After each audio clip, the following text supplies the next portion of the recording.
Can you guys still hear me okay? Yeah, perfect. Okay, great. So today we're going to do an overview of the CES process in HMIS. So the main focus of this training will be reviewing the HMIS functionalities for the CES process. So this is the agenda that we have for today. First, we're going to talk briefly about what is CES. Then we will review the components or the roles of CES.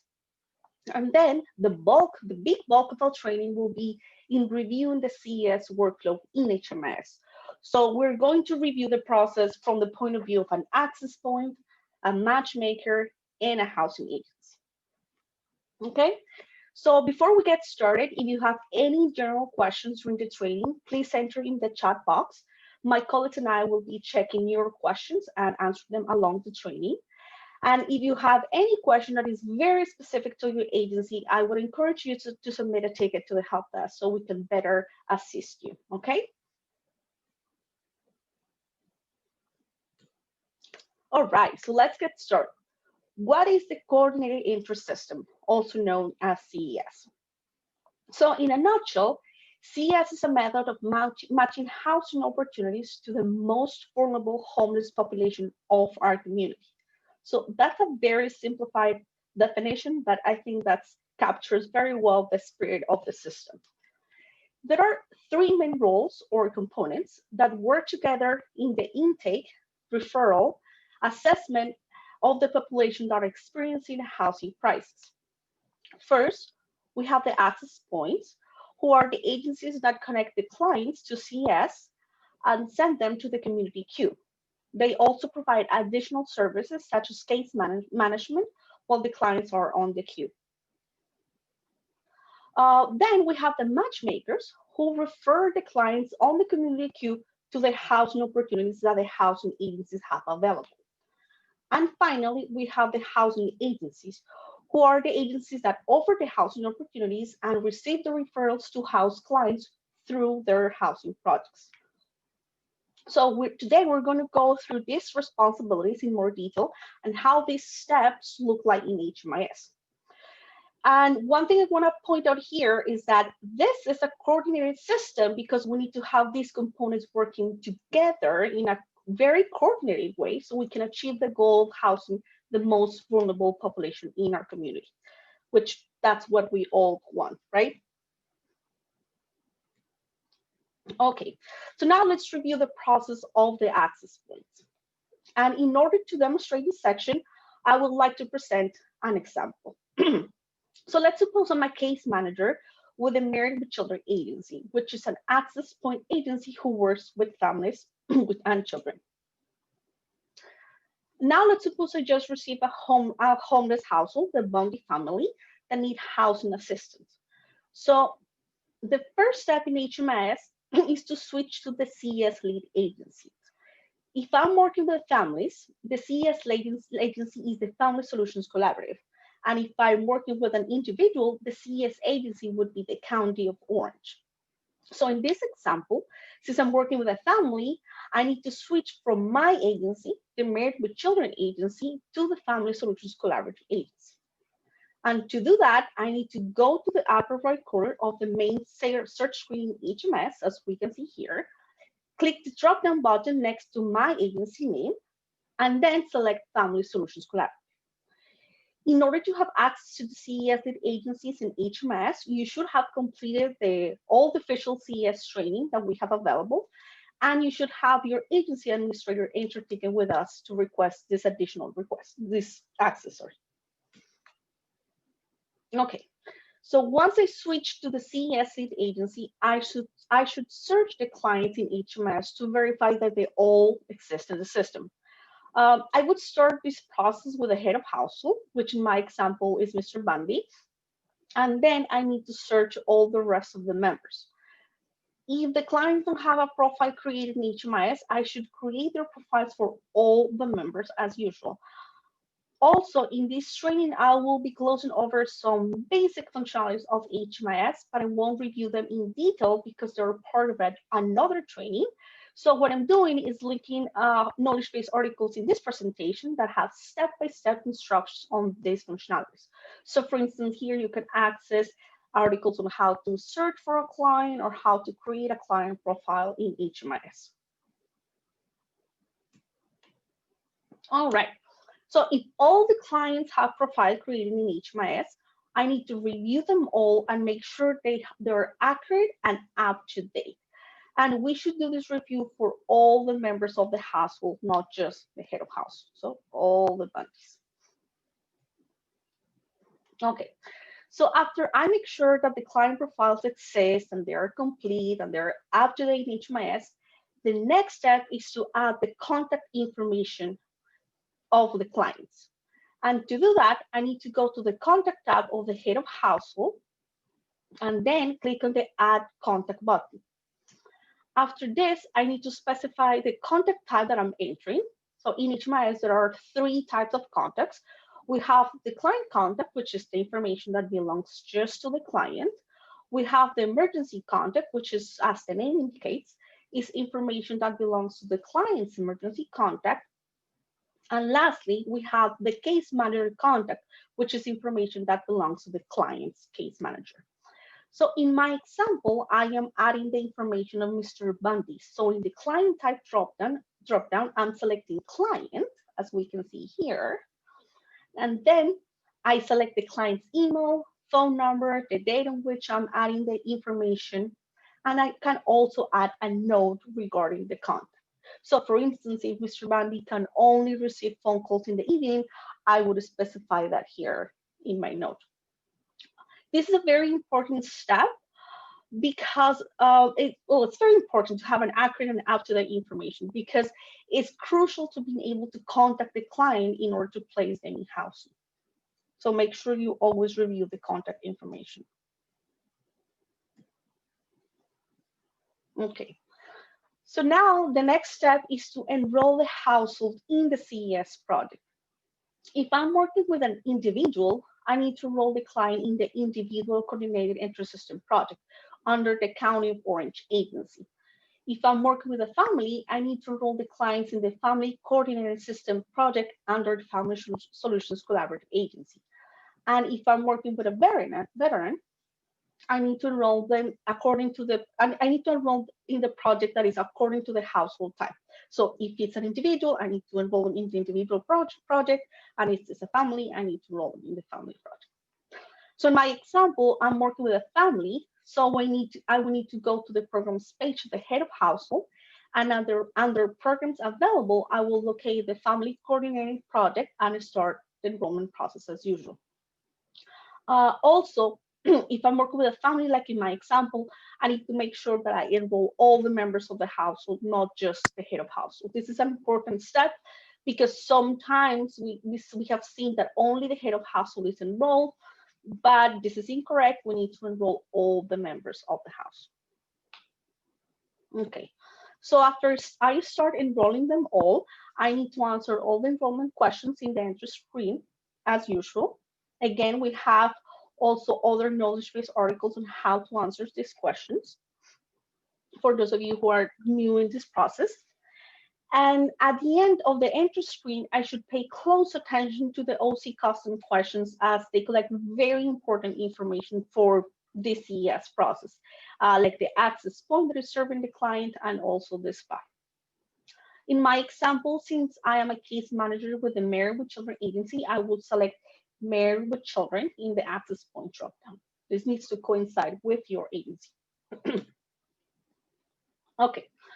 And to finalize the enrollment process, I need to verify that all the household members were enrolled. Again, not just the head of household, so everybody.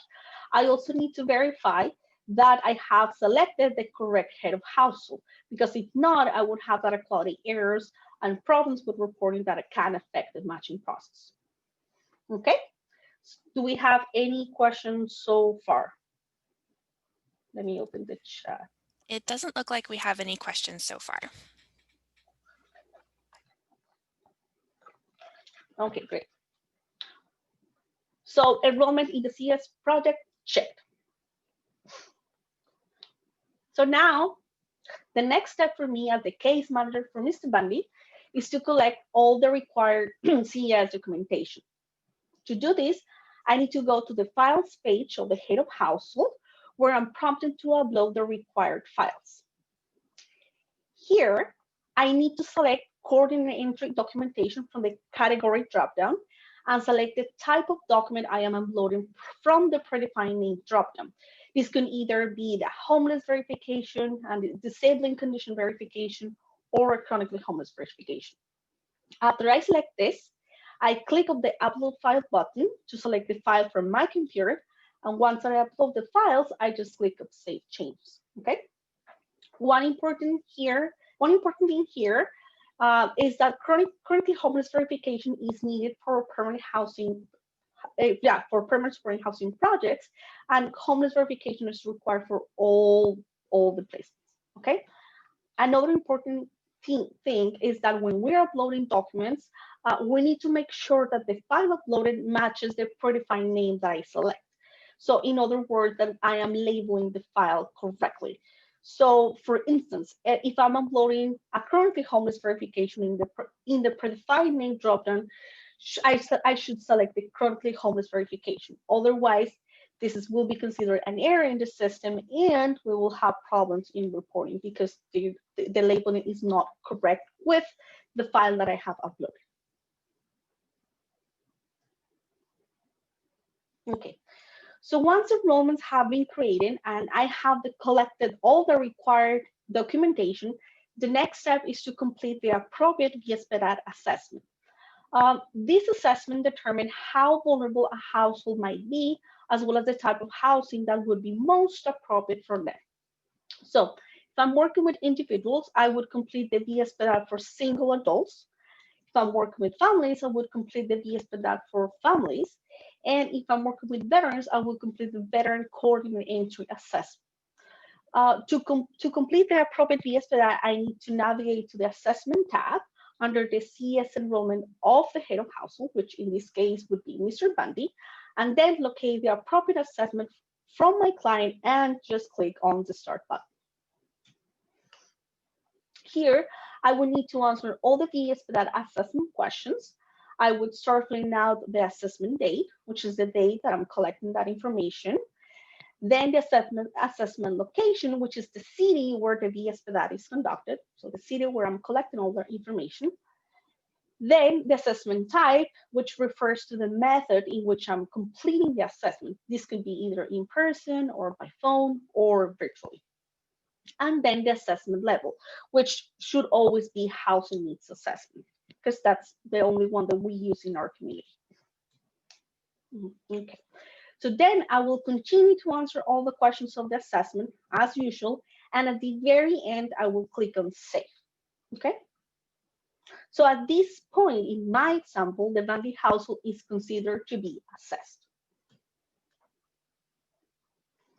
Okay. So as soon as I completed the VSPDAT, the system will process the answers and provide a score summary, which includes the total VSPDAT score as well as the scores for each subsection of the assessment, as you can see here. Also here, I'm prompted to send the client to the community queue. So to do this, I just need to select the coordinate inter-system toggle, which is this guy here, and then click refer directly to the community queue. On the next screen, I'm given the option to write a note to the referral agency. So the notes may include information on the housing preference or the housing needs of my client, so of Mr. Bundy. And finally, I need to click on send referral button to add the household to the community queue. So at this point in my example, Mr. Bundy is document ready. He has been added to the community queue, and currently he's waiting to be matched to a housing opportunity. So we're one step closer. Okay, so if for some reason I need to edit a VSPDAT before sending the client to the queue, I can go to the assessment tab under the CES enrollment and then scroll all the way to the assessment history and click on the edit button next to the client VSPDAT. From here, I can also send the client to the community queue just by clicking this eligibility button here. After I click that button, the system will send me exactly the same screen where I can see the score summary and where I can refer the client to the queue. Okay, so while the household is on the community queue waiting to be matched to a housing opportunities, the case manager should keep the client active on the community queue. This is very, very important because after 90 days of inactivity, the system, HMIS, automatically removes the client from the queue. So it's my responsibility of the case manager to avoid this from happening. Okay, so this is also a very, very important thing to consider. So as a case manager, I can maintain the referral active on the queue by either, you can do 4 things to do this. The first is clicking the check-in button in the referral. Then I can also add a note to the referral. I can also add a CES event or updating the client's current living situation. So let's take a look at this in HMIS. How do I do this? As a case manager, I should check in with clients to verify that they are still interested in housing placements through CES. And in order to track these interactions, and I should go to the head of household history page, then locate the referral, open the referral by clicking the edit icon next to it. And after this will open the edit referral screen. And here I should navigate to the referral assigned section, so under this section, and then locate the last activity field. And then click on the check button. And after I do this, the timing of the 90 days will be restarted. So as a case manager, I should always monitor this field, the last activity field, to determine when a check-in is needed. It's my responsibility to check on that and make sure that the clients are on the queue. So in my example, this date is in December 23rd. So I can, as the case manager, I can say, okay, they're good to go. They are good for now. Okay. Also, as a case manager, I can add notes regarding the client's housing needs. So to enter a note, I should navigate to the notes section of the same edit referral screen that we just saw, and then write the note as usual, and then send the note. Also, this note will be visible to the matchmaker and the housing agency. Okay, case managers should also complete a CES event in HMIS. These events help us understanding what are kind of the conditions or the events that need to happen in order to achieve the desired results in CES. So the functionalities of tracking these events are, I think, kind of similar to the way we enter services in HMIS. So to enter a CES event, I just need to navigate to the head of households CES enrollment, and then go to the provide services tab. And there I can see all the list of the CES events that I can enter. And after this, I am able to complete the information on a specific event and submit it. There's a lot of options here, so you can find a detailed explanation of this event and the description on the data standards changes lessons of our official CES training. Okay, and the last thing I can do to keep the client active on the queue is adding a current living situation assessment. So as a case manager, I need to complete a current living situation every time I interact with a head of household or with any other adult in this household. So in my example would be either Al Bundy or Peg Bundy, since they both are the adults of the family. This is with the purpose of capturing where the client's residing when I contact them. So to create a current living situation, I should open the CES project enrollment, navigate to the assessment tab, then I should locate the current living situation assessment here and click on the start button. Okay. Then I should select the living situation from the drop-down. And if I select a temporary or a permanent housing situation, I need to answer some follow-up questions to determine the housing needs of the client. Okay. Another important thing here is that I should also collect this current living situation assessment at the time that I first enroll the clients in the CES project. So in that case, the first time I collect this current living situation, that information of where they residing have to coincide with the prior labor situation of the entry screen of the CES enrollment. Okay. Okay. So the last thing I want to show you as the case manager of the access point agency is how to remove clients from the community queue when they no longer need to be served through CES. So as a case manager in the access point agencies, it's my responsibility to remove the clients if they don't need to, remove the clients from the queue if they don't need to be there anymore. So this can happen, for example, if the client finds a housing opportunity on their own, or if the whereabouts of the client are unknown. So to remove a client from the queue, I need to open the referral screen, the one we just saw before, then navigate to the remove from queue section, this section here. And here, I should enter the reason the client is being removed from the queue. So in some cases, I need to answer follow-up questions, kind of depending on that reason.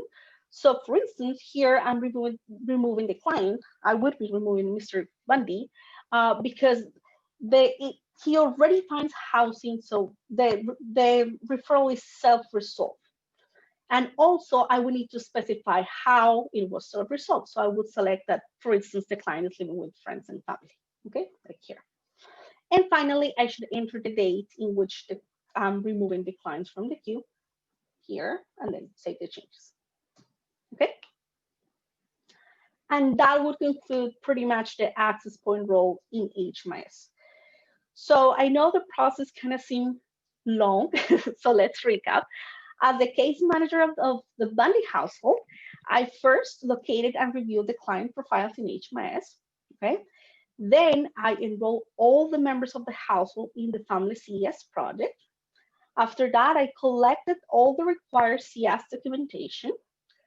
After this, I completed the family VSPL for Mr. Bundy, who is the head of household of the family I'm working with.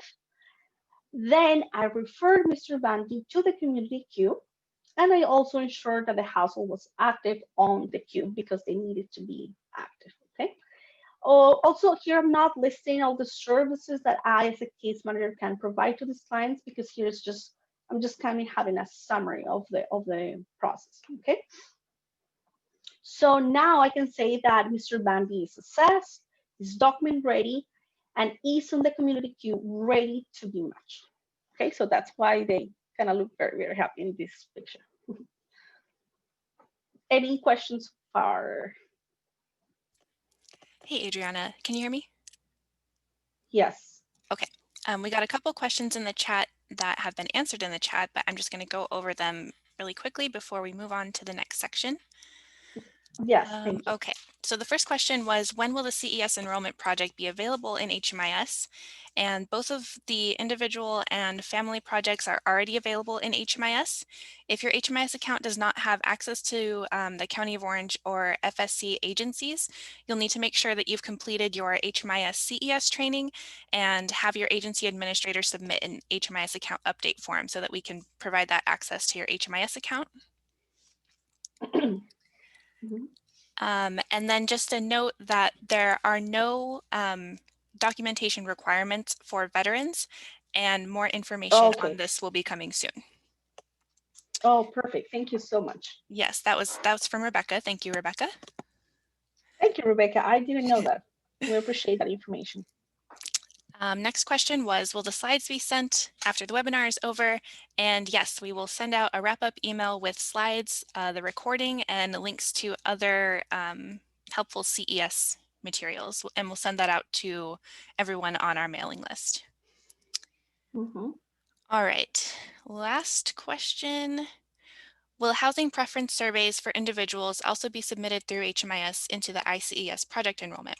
And Rebecca stepped in to help again to let us know that the CES assessment forms will be updated to align with the data collected in HMIS. The housing preference surveys will no longer be required to be collected.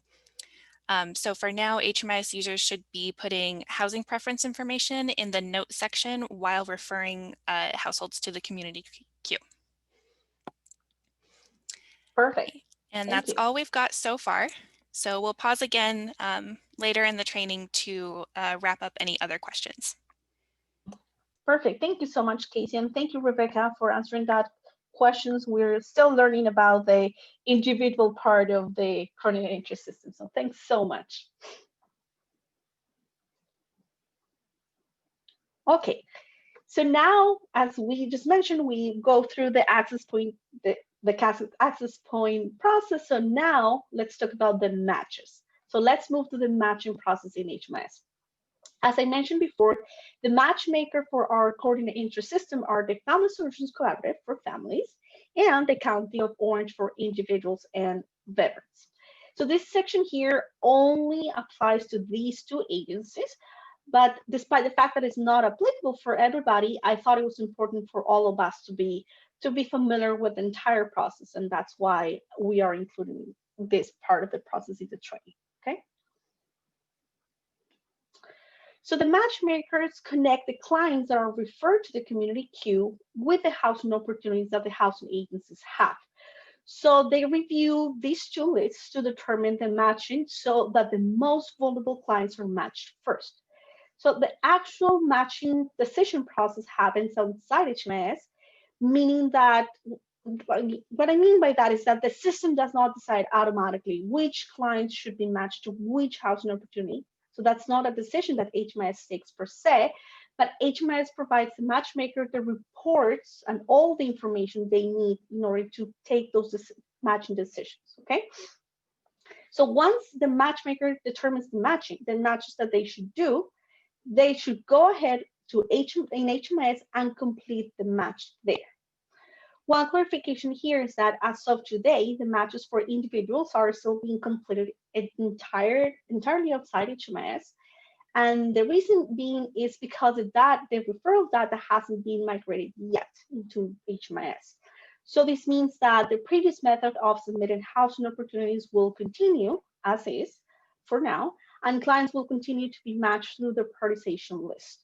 We in 201 will send a notification to all the providers and all like the participants when this process can be completed in HMIS.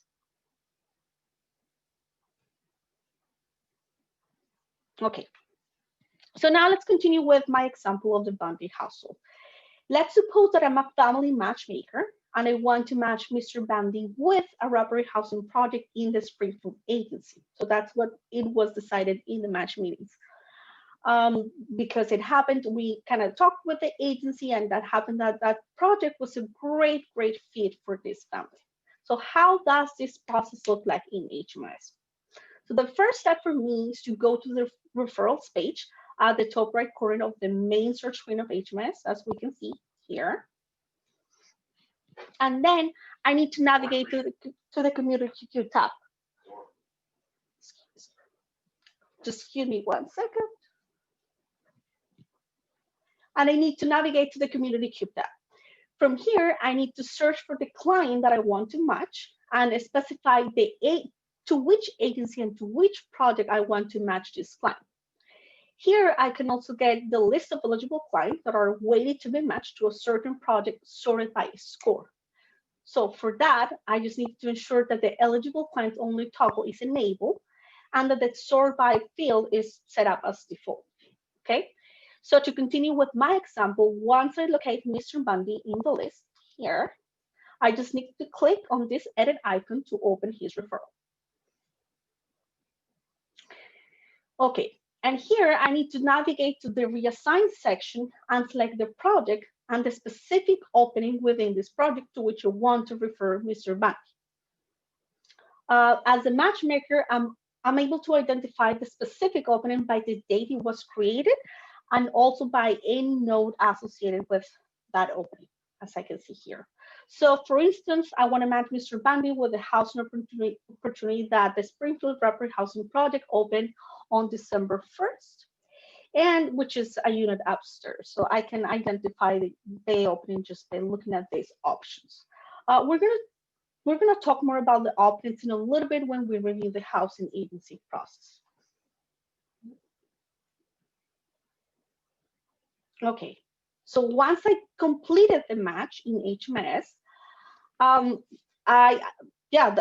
that's it. That's it for the matchmaker in HMIS. Mr. Bundy has been referred to the housing opportunity, and I just need to go and send the referral to the housing agency. And just to recap the process for the matchmaker, the first thing I did was I reviewed the households in the community queue and also the available housing opportunity reports that are information provided by HMIS. That information will also be available for the individual matchmakers when the referral data is migrated over. Then I reviewed Mr. Bundy's referral in HMIS, and I matched Mr. Bundy to a housing opportunity in the Springfield Rapid Housing Project in HMIS. So that's it. That's why the Bundys look super happy, because they have been referred and they're just waiting to be housed.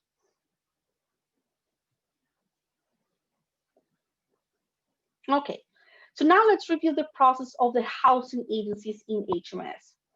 As I mentioned before, the housing agencies offer housing opportunities and receive referrals to house clients that are eligible for the projects. Do we have any questions so far? I'm seeing the chat. Yeah, we just have one. one. So the matchers are the Family Solutions Collaborative and the County of Orange. The Family Solutions Collaborative matches families, and the County of Orange matches individuals and veterans. So only those two agencies. So the section that we just reviewed is only applicable for those two agencies.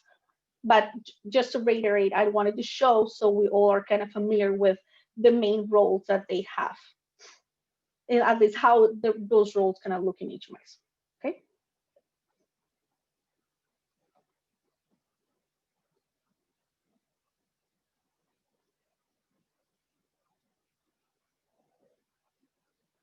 Perfect. Okay, we'll continue. Thank you, Casey, for getting that question. Okay, so let's start looking at the housing agency process. So now, in my example, let's suppose I'm an agency administrator in the Springfield agency, which is a housing agency. So the first thing I need to do in HMIS is entering housing opportunities of my agency's projects in order to receive the matches from the community queue. So for this, I need to go to the referrals page in the upper right corner of the main screen of HMIS, and then navigate to the availability tab. And here I would see the list of all the projects that I have available. To add a housing opportunity for a certain project, I need to click on that arrow button here next to the project that I want to create the openings for, and then select limit availability. After this, I click on the add single opening button, or I can also click on add multiple openings if for some reason I want to add multiple openings at once. Okay, so the openings are the units I have available for occupancy for the clients on the community queue. So after I click that, this will open the add opening pop-up window. And here I need to add the date on which the opening is being added and a node related to that opening. So as you remember, in my example, this unit is on the second floor, so I have a node specifying that that unit is upstairs, and that node was visible to the matchmaker, was able to see that node when the matchmaker was completing the match. I can also specify if an opening is for families, for individuals, or for both. And I can select the size of the household that can occupy this unit, and then I save the changes. So here I had specified that I have an opening available for a family of 4 in the Springfield Rapid Housing Project, and that is why the matchmaker was able to refer Mr. Bundy to this project. Okay. I can also edit an opportunity after I created it. So for this, I just need to locate the opportunity in the availability tab and select the edit icon. This will open the add opening pop-up window, and here I can edit the opening information that I entered before. Okay, so let's resume the example of Mr. Bundy. As we already know, the matchmaker matched Mr. Bundy with the housing opportunity at my agency, because now my agency is a Springfield agency. And as soon as this happened, since now I am the agency administrator of that agency, I would receive an email notifying me that I have a pending referral in the Rapid Housing Project. So to review that referral, I can click on that link that I received in that email, so this link here, And that would take me to the referral suite in HMIS. Another way I can review the referral is by going to the pending tab of the referrals page. And as a reminder, I can access the referrals page at the top right corner of the main search screen in HMIS, okay? So once I'm in the pending tab here, I can see all the clients that have a pending referral in my agency. And here I can see that Mr. Bundy has a referral with the Referral Housing Project. So to review the referral, I just need to click on the edit icon next to his name. And this will open the referral screen that we already saw before. And then from here, I can review all the information of the referral. Okay, it's very important for me to make sure that the client is eligible for my project. And I also need to contact Mr. Bundy to confirm that he is still interested in the house in my project, okay? When I do this reviewing process, I need to change the status of the referral from pending to pending process. I can also assign a case manager to Mr. Bundy in my agency and click the check-in button to make sure that Mr. Bundy still stays in the queue. And then I just save the changes. Okay. So in the referral screen, I can also see the notes that the access point user, sorry, and the matchmaker have entered regarding Mr. Bundy's referral. So that note is visible for all the components of CES. And at the bottom of the screen, I can see the history of the referral. So for example, here I can see that Mr. Bundy was sent to the community queue by the access point user, and then the family matchmaker referred him to my agency, to specifically the Referral Housing Project, which were the steps that we already saw when we were reviewing the access point process and when we were reviewing the matchmaker process. Okay. All right, so now let's suppose that Mr. Bundy is eligible for my project, the Referral Housing Project, and that I have already a conversation with him, and he said that he's still interested in the house in my project. Only then, the next step is to enroll the client in the Springfield Referral Housing Project. So for this, I need to navigate to Mr. Bundy Programs page in HMIS and locate the project, the Referral Housing Project, under the Programs Available section. Here in the orange button, I can see that Mr. Bundy has a pending referral in this project, and I should enable the program placement referral provided toggle, like this little guy here, in order to connect the project enrollment with the referral. So if I don't do this, the enrollment would be connected with the referral, and that would be an error in the system. I should also make sure that I select all the members of the household to enroll them together in the project, not just the head of house. So after I review this, I just would click on enroll. Then I should answer the enrollment question for all the members of the household as usual. And an important thing here is that the project start date of the enrollment in the Referral Housing Project should be the same as the date that the household was accepted in the project, and not the date that the household is placed in the housing unit. Okay. After I have enrolled all the projects, all the clients in the project, I can see that Mr. Bundy appears in the completed tab. Okay. Also, if I had not linked the referral with the Referral Housing enrollment, as we talked before, I would not see Mr. Bundy in the completed tab. So that's why it was really, really important for me to enable that toggle when I was enrolling the clients. Any questions so far?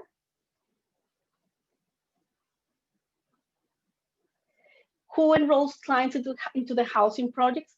The users at the housing agencies. Those are the users who are responsible to enroll all the clients in the housing projects. So right now, in my example, I'm a user of the Springfield agency, which is the agency that received the referral, because I have an opening in the Referral Housing Project, and the matchmaker sent me the referral for Mr. Bundy. And I accepted the referral. I talked to Mr. Bundy, and I decided that he's that my project or that he can be housed by my project, and he's still interested in doing so. Okay. All right, and the last step as a housing agency is to exit the bodies from the Family CS project that the access point agencies enroll them in. So remember that when we were reviewing the access point process, the access point user enroll all the clients in the CES project, right? But now, since I have enrolled all the bodies, the household in the housing agency, they no longer need to be enrolled in the CES project. And me as the agency administrator or as the user of the housing agency, my responsibility now is to exit the clients from that CES enrollment. This is a process that do not occur automatically, so I have to do it manually. And to do this, to exit the clients from the CES enrollment, I need to switch my agency from the Springfield agency to the CES lead agency. So in my case, I need to select the Family Solutions Collaborative because I am working again with a family. And I do that just by selecting Family Solutions Collaborative in the upper right corner of the main search screen in HMIS, as you can see here. Okay. After I select the CES lead agency, then I need to navigate to Mr. Bundy's programs page and click on the edit icon next to the Family CS enrollment. Then I need to navigate to the exit tab, select all the members of the household, again, everybody, not just the head of household, and then click exit program. So here, once I'm in the exit screen, I should go ahead and answer all the project exit questions as usual, but I need to make sure that the project exit date of the CS enrollment should match the start date of the housing project, okay? It should be the exact same day. And the destination field should match the type of housing in which the clients were enrolled. So in this case, since I enrolled Mr. Bundy in the Bradbury Housing Project, the destination would be rental by client with Bradbury Housing or equivalent subsidy.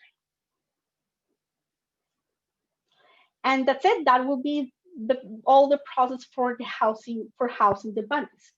If we want to take a look at the history of the referral, we can go to the history page under the client's profile and click the edit icon next to the referral. Okay. So this will open the edit referral screen. And at the bottom of that screen, I can see that first, the household was added to the queue by the access point user. That was the first step. Then I can see that the family matchmaker referred the household to the Springfield Bradbury Housing Project. And finally, I can see that the housing agency user reviewed the referral, accepted it, and enrolled the client in the Bradbury Housing Project. So I can see all the history of the enrollment of the referral here.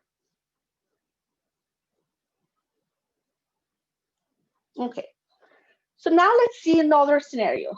What happens if the client is not eligible in the project or is no longer interested in the house through this project? In this case, I need to deny the referral. And how do I do that? So for that, I need to open the referral screen. And then I need to change the status from pending to denied. And I also have to specify if I want to send the client back to the community queue. If I select yes, I should select yes if the client is not eligible in my project, but he could be eligible for other projects in other agencies. And I should select no if the client no longer needs to be housed through CES. Okay. In the denied by type field, I need to specify if the referral has been denied by either the client or by the provider. So the provider would be the housing agency. Okay. And I can also enter a note with more information on that denial. So for instance, here in the example of the Bundys, the client is not eligible in my project because it's not chronically homeless. So in the denied type field, I would select provider, right? Because it's me who is determining that the client is no longer eligible. And then in the denied reason, I would select lack of eligibility. And in the denied information note, which could be optional, I'm specifying that the household is not chronically homeless. So actually, this is another client I created. Okay. So after the client's referral is denied, the client will be on the denied tab of the community and also in the Community Cube tab. And this is because in this case, in this example, I sent the household back to the Community Cube. So in both tabs, I can see Maura Rose, who is my example client for the denied scenario. If I had selected no to send back the client to the Community Queue, I would only see the client in the denied tab. I would not see the client in the Community Queue tab because the client would no longer be on the queue, okay? All right, and talking about tabs, well, hold on. Do I have any questions? Let me open it. Okay, thank you, Casey, for getting that. Okay, so talking about tabs, we talk about the completed tab and the denied tab and the pending tab. Let's do an overview of all the tabs that we have in that referral page. So as we have talked before, this page is super important in CES process since it's here where all the referrals are reviewed and are matched. So in the pending tab, I can see the clients that have been matched to a housing opportunity at my agency. In the Community tab, I can see the clients that are currently on the queue waiting to be matched to a housing opportunity. In the Completed tab, I can see the clients that were matched through a CES referral, have accepted the housing opportunity, and were enrolled in the housing project at my agency. Also in the Denied tab, I can see the clients that were matched to a housing opportunity at my agency, but ultimately were denied either by the household or by the agency. Okay, and finally, in the Availability tab, I can see all the housing opportunities that we have available as the housing agencies.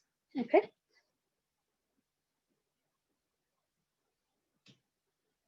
Okay, and that's the process for the housing agency. So let's recap what I did as the agency administrator of the Springfield agency. So I first added a housing opportunity in the Springfield Rapid Housing Project. Then I received a referral from the matchmaker to house Mr. Bundy in that rapid housing project. Then I reviewed the referral. I checked that the client was eligible, and I also confirmed that Mr. Bundy is still interested in being housed in my project or through my project. Then I enrolled the Bundys in the Springfield Rapid Housing Project. And finally, I switched the agency to the CES lead agency and exited the Bundys from the Family CES project, which was the enrollment that was created by the access points when all these processes started. And in our example, the Bundys were housed because all the three components of CES worked together cooperatively to make that happen. And now it's a successful story because the Bundys are housed and they are no longer in a housing crisis. And that would conclude like the review of the CES workflow in HMIS for the access points, the matchmakers, and also the housing agencies. Do we have a question so far?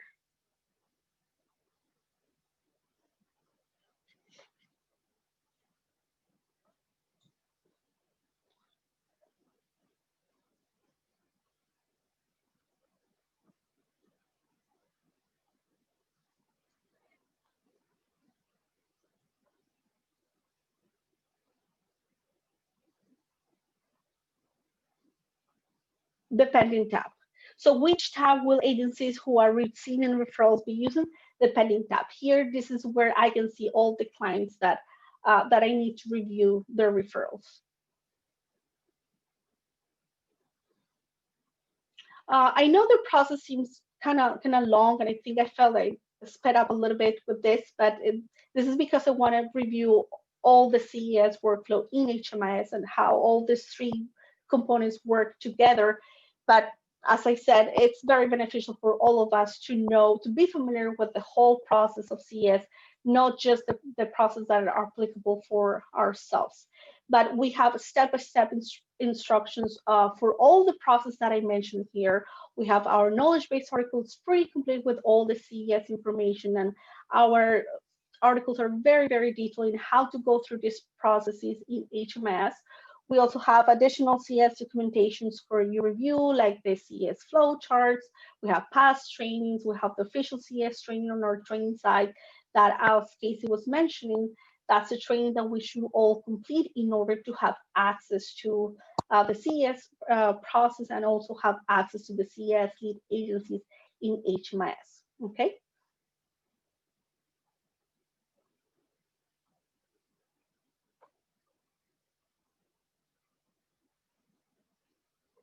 Okay, if you have, also as Casey mentioned in the wrapping email, I will link all these materials as well as the slides and the recording for this training. So if you have any general questions, please leave them in the chat and we'll still be reviewing your questions. So I think I will leave a couple of minutes to answer and to get more questions from you guys.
Armando, I see your question. You ask after individuals sent to the community queue, how are they matched to a housing opportunity?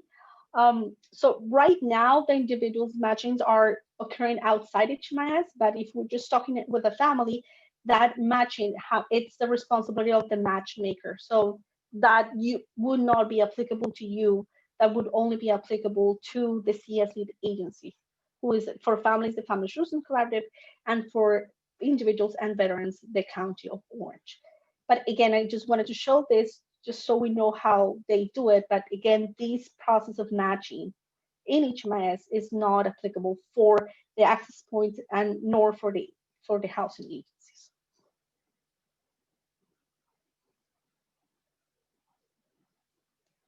Correct.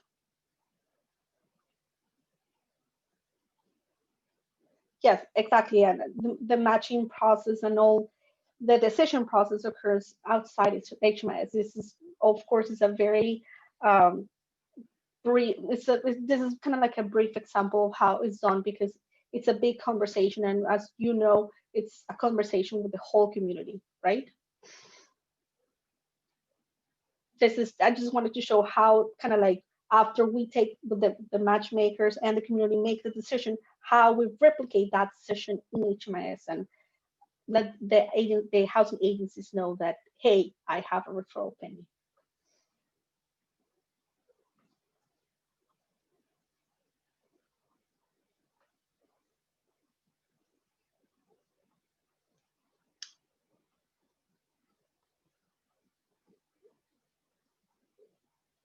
Thank you very much, Armando. Appreciate your words.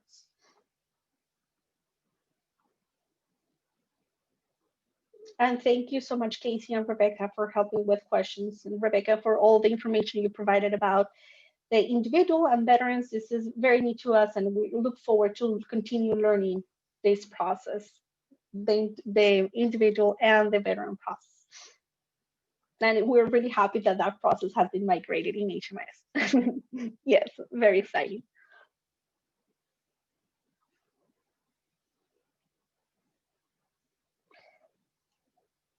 So finally, we have a survey about this training that I would want to ask you guys to complete. So I'm sending the link of the survey in the chat box. So please take 2 minutes to complete the survey and let us know what you think about the training. What can we improve? Would be very, very helpful for us to all the trainings that we have at the end of each month.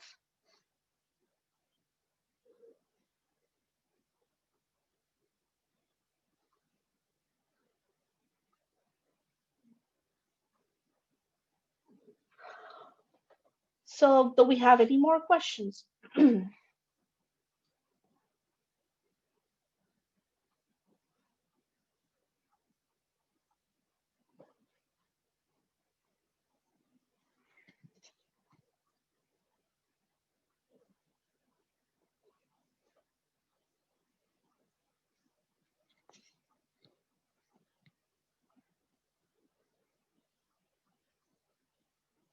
Okay, guys, I don't see any more questions coming. But again, if you have any other questions, please submit them. Um, please submit a ticket with us and let us know. We love to hear from you. And thank you so much for your time. I really appreciate that you join us today, and have a great day and happy new year. I wish you all have a healthy and prosperous 2021. Thank you, guys.